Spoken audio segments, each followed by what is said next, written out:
C'est le derby attendu depuis le début de ce championnat, entre l'Olympique de Mandji 9e et le Stade Mandji 12e. Derby marigovéen qui n'a malheureusement pas entraîné du monde au Stade Pierre Claver d'Ivungui. À la tribune d'honneur, on pouvait constater la présence du président d'honneur du Stade Mandji, mais aussi de l'ancien sélectionneur des Panthères du Gabon, Alain Dacosta Suarez.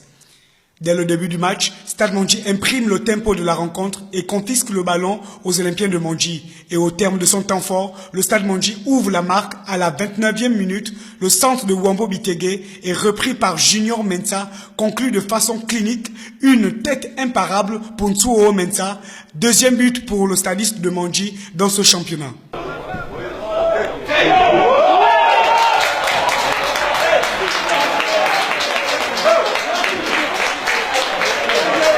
Une ouverture du score qui valide la maîtrise du Stade Mandji en première période.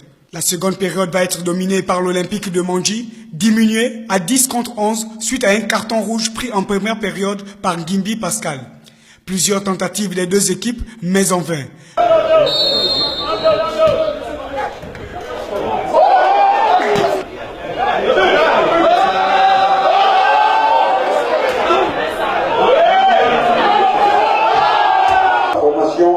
De l'Union sportive de Vita.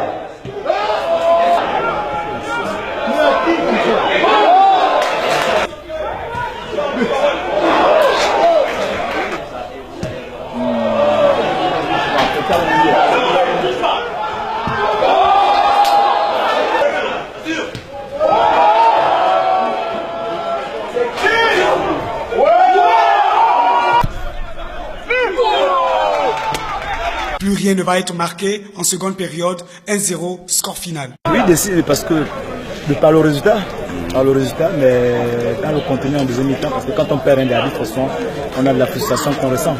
Mais derrière ça, il y a que, bon, il faut retenir ce qui a été positif malgré la défaite, c'est la deuxième mi-temps que nous avons produit contre cette équipe de Stade Mandji. Le contenu qui nous satisfait. Et là, vraiment, honnêtement, je ne peux rien reprocher à mes joueurs. Vous savez, on a du mal à enchaîner, bien entamer nos matchs. Les enfants sont souvent à la limite même timorés au départ. Et après, je leur ai demandé de se lâcher.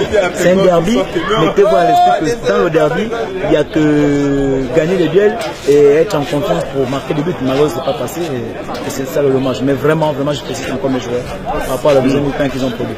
On n'est pas déçu, on n'est pas frustré. C'est un championnat de 26 journées. On vient à peine de jouer 6 journées, il reste encore 20 journées. De toutes les façons, même quand on a perdu, on a 5 points. On est devant Stade Mandji. Ce n'est pas, ils ne sont pas nos concurrents directs, mais c'est le football, c'est comme ça. Ok, c'est nos 3 premiers points. Nous avons des passages extrêmement difficiles, très difficiles même.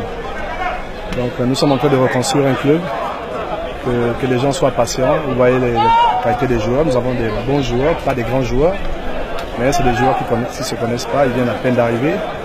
Donc il faut du temps pour avoir une certaine cohésion.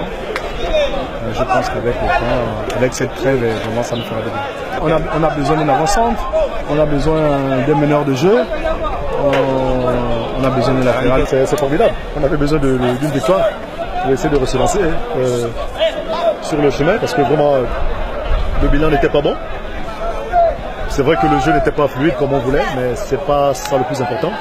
Le plus important, c'était de prendre les 3 points pour essayer de se mettre sur la ligne comme les autres. Victoire dans la douleur, mais victoire ô combien importante pour le Stade Mandji qui semble avoir lancé sa saison et va passer un Noël dans la joie avant de recevoir la formation d'Engena Soukou le mercredi 30 décembre.